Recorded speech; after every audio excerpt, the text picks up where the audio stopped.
Jika anda menjatuhkan magnet ke dalam paip tembaga, ia kelihatan mengalami satu daya rintangan yang bertindak menentangnya. Walaupun tembaga itu bukan bahan magnet. Ini disebabkan oleh magnet yang menghasilkan arus elektrik dalam tembaga, yang dipanggil arus pusar. Dan arus pusar ini menghasilkan medan magnet dalam tembaga yang menentang magnet kekal. Seolah-olah seperti satu daya geseran yang tidak kelihatan dan tanpa sentuhan antara magnet dan tembaga. Sekarang, rancangan saya adalah untuk menggunakan cakera logam dan cakera yang penuh dengan magnet yang dipasang sangat rapat antara satu sama lain untuk berpotensi menghasilkan sejenis clutch magnetik untuk menggantikan sistem gear pada basikal. Saya mulakan dengan memotong dua cakera menggunakan mesin CNC saya. Satu daripada aluminium dan satu lagi daripada tembaga. Sebabnya ialah, saya tidak pasti bahan mana yang paling sesuai untuk aplikasi ini. Gerak hati saya mengatakan tembaga, kerana ia jauh lebih konduktif berbanding aluminium. Tetapi jika anda tanya Google, ia mendakwa aluminium adalah yang terbaik dan ada kertas penyelidikan untuk menyokongnya. Namun, majoriti demonstrasi arus AC menggunakan paip tembaga. Tetapi mungkin ini kerana paip tembaga lebih mudah didapati di kedai paip.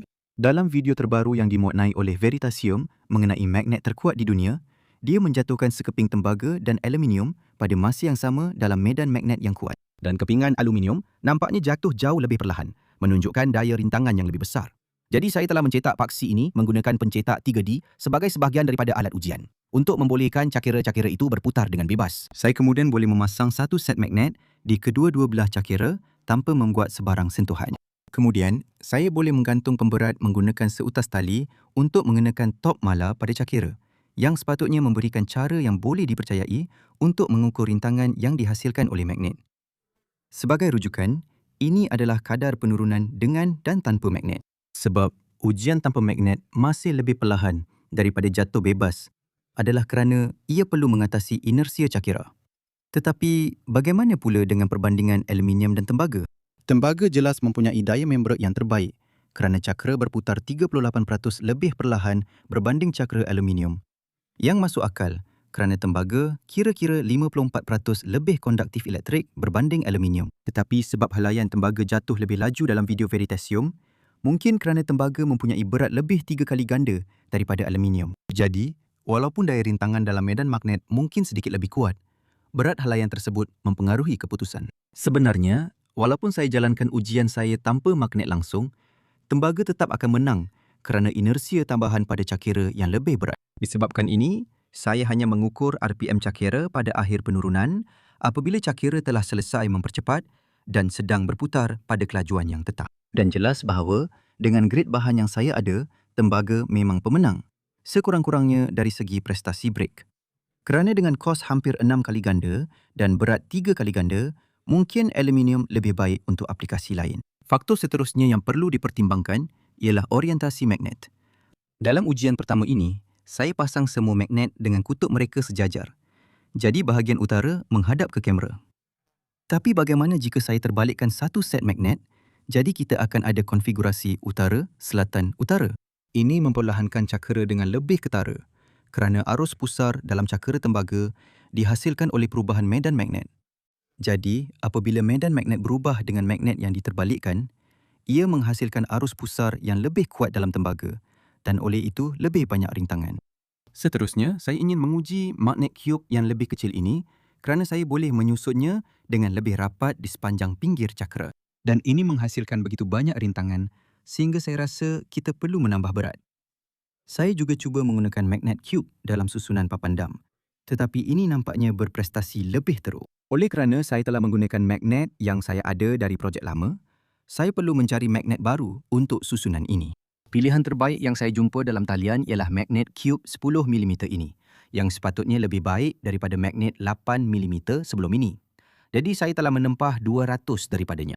Tetapi apabila dipasang pada alat ujian, prestasinya hampir sama dengan magnet yang lebih kecil, walaupun saiznya 200% lebih besar dari segi isi padu, yang membuatkan saya terfikir bahawa kualiti magnet-magnet ini mungkin mempengaruhi keputusan ujian ini.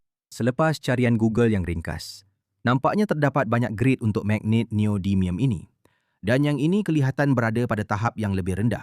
Jadi, saya telah mencari di sekitar untuk mendapatkan penjual yang dipercayai bagi magnet grade N52, yang nampaknya adalah yang paling kuat. Harganya 2 kali ganda, tapi jelas sebabnya.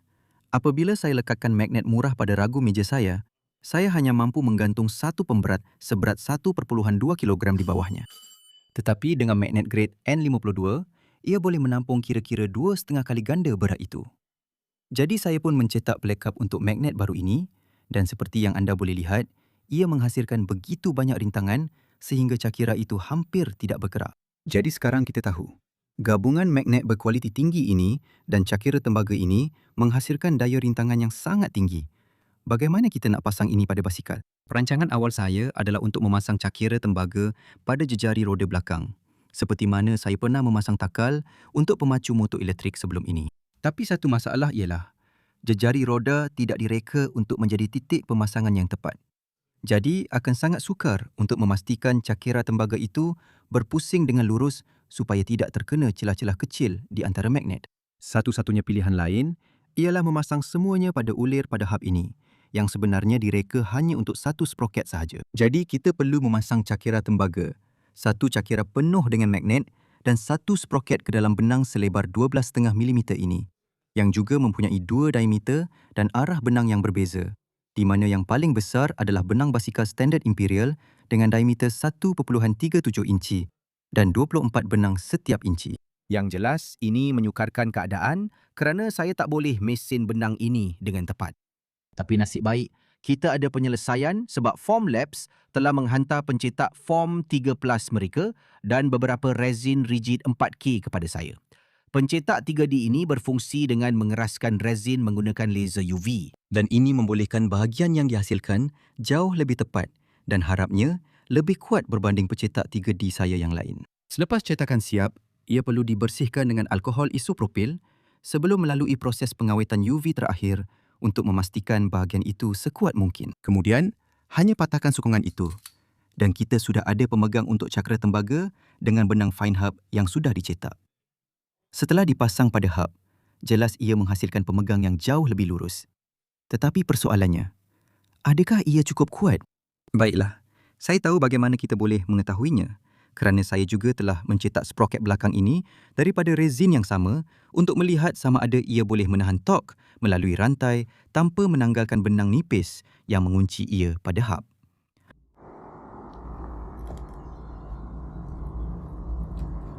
Dan yang mengejutkan, ia berfungsi dengan agak baik untuk kira-kira satu batu perjalanan di permukaan rata dan sedikit mendaki. Sehinggalah perkara ini berlaku. Ini nampak seperti satu masalah besar untuk projek ini. Namun ia memberikan saya beberapa maklumat yang berguna. Seperti yang kita dapat lihat daripada rakaman, retakan bermula dari gigi sproket dan bergerak ke dalam menuju ke hub. Menunjukkan bahawa hub bukanlah titik lemah. Tetapi sebaliknya, reka bentuk sproket itu sendiri yang lemah kerana ia tidak boleh lebih tebal daripada 3 mm dan masih boleh bersambung dengan rantai. Jadi, langkah seterusnya ialah memotong cakera tembaga besar yang akan menjadi salah satu daripada dua bahagian clutch magnetik dan akan memacu roda belakang secara langsung. Kemudian kita perlukan banyak magnet yang dipasang pada hub yang boleh berputar bebas dan akan dipacu oleh rantai. Tetapi, berapa banyak magnet yang sebenarnya kita perlukan? Saya kembali ke alat ujian dan menggunakan bekas air ini untuk mengubah berat yang tergantung pada gandar yang secara langsung mengubah torque pada cakera. Dan ini menunjukkan bahawa RPM cakera adalah berkadar terus dengan torque yang dikenakan. Jadi jika kita plot graf torque berbanding RPM, kita akan dapat satu garisan lurus yang cantik. Perkara seterusnya untuk diuji ialah bagaimana RPM dipengaruhi oleh bilangan magnet. Jadi setiap ujian mempunyai bilangan set magnet yang berbeza. Dengan setiap set mengandungi 4 magnet kerana saya ada 2 di bahagian depan dan 2 di bahagian belakang. Dan keputusan ini tidak bersifat linear. Jadi menambah bilangan magnet tidak mengurangkan RPM secara berkadar. Tetapi dari ujian pertama, kita tahu bahawa berat secara langsung berkait dengan RPM. Jadi kita sebenarnya boleh mengira berat yang diperlukan untuk mencapai 100 RPM bagi setiap set magnet. Ini kini memberikan kita nilai RPM yang tetap dengan jumlah torque yang berubah-ubah dan boleh digunakan untuk mengira kuasa yang hilang. Yang mana, jika kita plot graf kuasa pada 100 RPM, kita akan mendapat satu garisan lurus. Jadi ini bermakna bilangan magnet secara langsung berkait dengan pemindahan kuasa melalui clutch dan bukannya RPM. Saya kemudian menemui kalkulator ini dalam talian untuk mengira kuasa yang diperlukan untuk menunggang basikal pada kelajuan tertentu. Jadi katakan kita mahu menunggang pada 10 batu sejam. Kita memerlukan output kuasa kira-kira 68 watt. Daripada ujian, saya tahu bahawa 5 set magnet boleh menghasilkan 7.8 watt pada 100 RPM. Ini bermakna saya akan memerlukan 44 set magnet dan kerana ada 4 magnet setiap set, jumlah keseluruhannya ialah 176 magnet. Tetapi ada satu masalah. 100 RPM ini ialah perbezaan kelajuan antara tembaga dan magnet, yang mana pada 10 batu sejam, roda belakang dan oleh itu cakera tembaga akan berputar pada 135 RPM. Jadi, magnet-magnet itu perlu berputar 100 RPM lebih laju daripada itu, iaitu pada 235 RPM. Ini mungkin kedengaran banyak, tetapi sebenarnya, melalui nisbah sproket pada basikal ini, saya hanya perlu mengayuh pada kira-kira 84 RPM untuk mengekalkan perbezaan kelajuan itu, yang sememangnya boleh dicapai. Kemudian saya sedar bahawa lebih murah untuk membeli magnet-magnet ini dalam pak 100, jadi saya pesan 200 untuk berjaga-jaga. Nampaknya itu telah menghabiskan stok mereka. Dan dengan mempunyai 200 magnet, bermakna ada 50 set yang sepatutnya muat dengan sempurna di sekeliling perimeter cakera tembaga itu. Saya kemudian tekan masuk beberapa galas ke atas penyesuai yang sepadan dengan benang lebih kecil pada hub itu. Kemudian, galas-galas ini boleh ditekan masuk ke dalam sproket belakang yang juga mempunyai lubang pemasangan untuk satu lagi cakera yang akan digunakan untuk memasang magnet yang saya potong daripada kepingan aluminium. Sebaik saja semuanya dipasang pada basikal, lebih mudah untuk faham bagaimana semua ini akan berfungsi.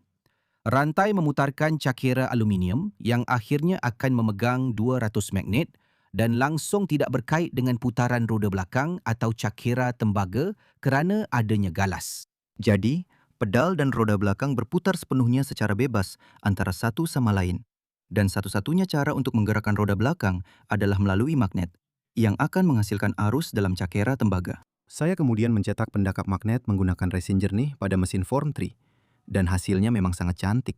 Magnet-magnet itu kemudian boleh ditolak ke posisi dengan konfigurasi polariti terbalik dan dipasang pada cakera aluminium menggunakan beberapa bolt. Dengan memutar pedal, jelas magnet-magnet itu memberi kesan kepada roda belakang. Ini sangat menjanjikan kerana ini hanyalah 10% daripada jumlah akhir magnet yang akan digunakan. Tetapi ada sedikit masalah. Rantai melekat pada magnet-magnet itu.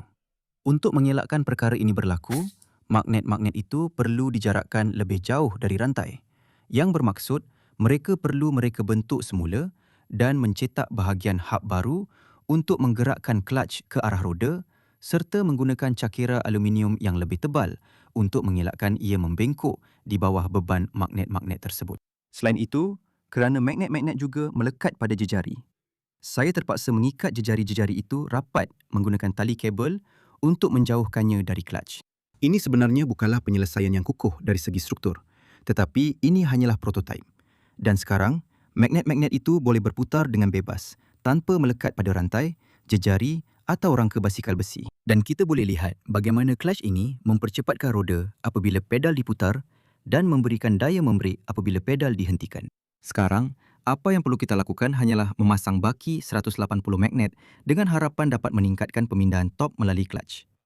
Dan apabila roda belakang dikunci, terdapat rintangan yang sangat kuat pada pedal, tetapi magnet-magnet itu masih boleh berputar. Dan apabila pedal dikunci, roda juga boleh berputar dan mengalami rintangan yang sama melalui clutch. Namun, apabila kedua-duanya boleh berputar, pedal menggerakkan roda belakang dengan mudah dan daya brek memberhentikan roda hampir serta-merta.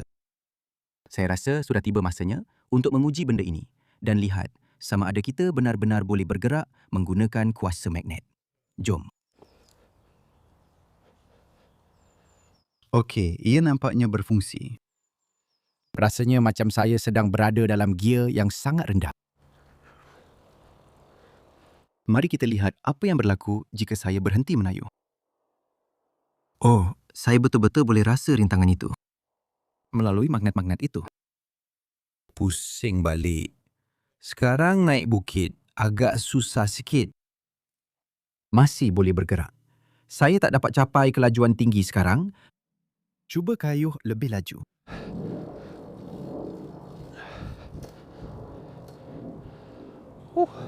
Baik. Maksud saya, ia berkesan. Saya rasa saya mungkin perlu melaraskan ketegangan rantai kerana bunyinya seperti ia melekat pada magnet dan kemudian mula terlompat keluar dari sproket. Jadi, mari kita ketatkan sedikit.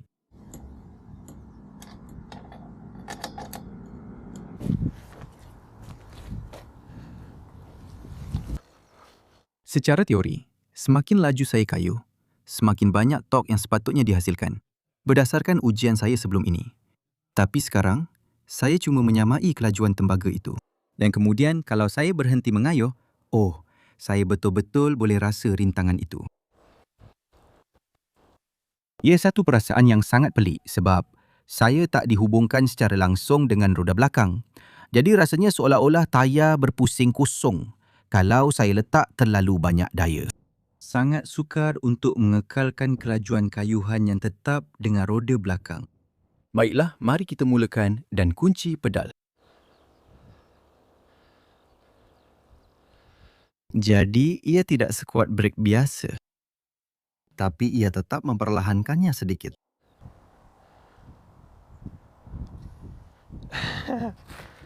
Tidak buruk. Saya rasa kita perlukan sproket yang lebih besar di depan untuk meningkatkan nisbah gear. Sebab kenapa ia terasa seperti berada dalam gear rendah adalah disebabkan perbezaan RPM antara magnet dan tembaga. Kerana untuk menghasilkan arus pusar, magnet mesti sentiasa bergerak lebih laju daripada tembaga. Oleh itu, untuk mencapai kelajuan yang lebih tinggi, saya perlu melaraskan nisbah sproket supaya magnet berpusing lebih laju. Jadi saya telah menanggalkan sproket asal yang mempunyai 45 gigi dan saya buat sendiri sproket dengan 68 gigi yang sepatutnya dapat meningkatkan nisbah dengan ketara dan mempunyai diameter 280 mm, iaitu head size untuk rangka basikal ini. Nasib baik, apabila membeli rantai baru, ia sedikit lebih panjang daripada yang diperlukan oleh kebanyakan basikal. Jadi saya tidak perlu sambungkan dua rantai untuk menambah panjang tambahan.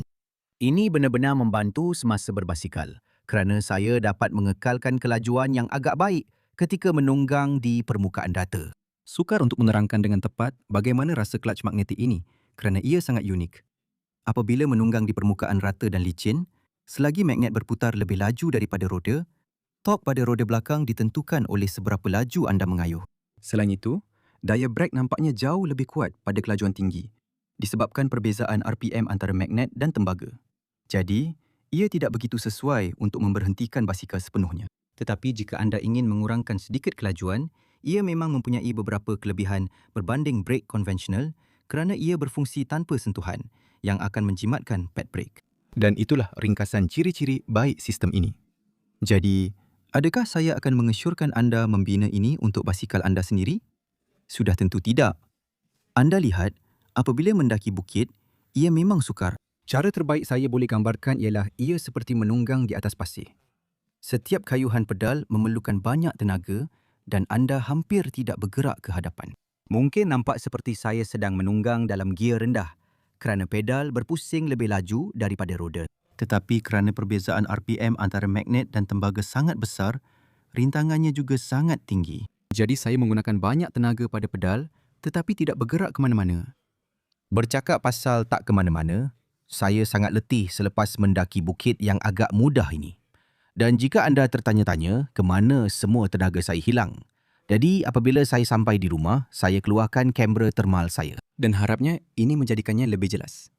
Ya, cakera tembaga itu telah menjadi panas kira-kira 20 darjah Celsius, yang mana menggunakan kapasiti haba, tentu tembaga dan jisim cakera ini kira-kira 8,000 Joule tenaga telah dibazirkan. Saya berharap ia akan sedikit sebanyak mensimulasikan transmisi boleh ubah berterusan, di mana anda boleh mengayuh pada kelajuan yang anda suka dan clutch akan mengubah output torque bergantung pada kecerunan laluan yang anda lalui. Walau bagaimanapun, tenaga haba yang dibazirkan menjadikannya jauh lebih sukar untuk dikayuh dan oleh itu, saya tidak nampak sebarang kelebihan berbanding pemacu rantai terus.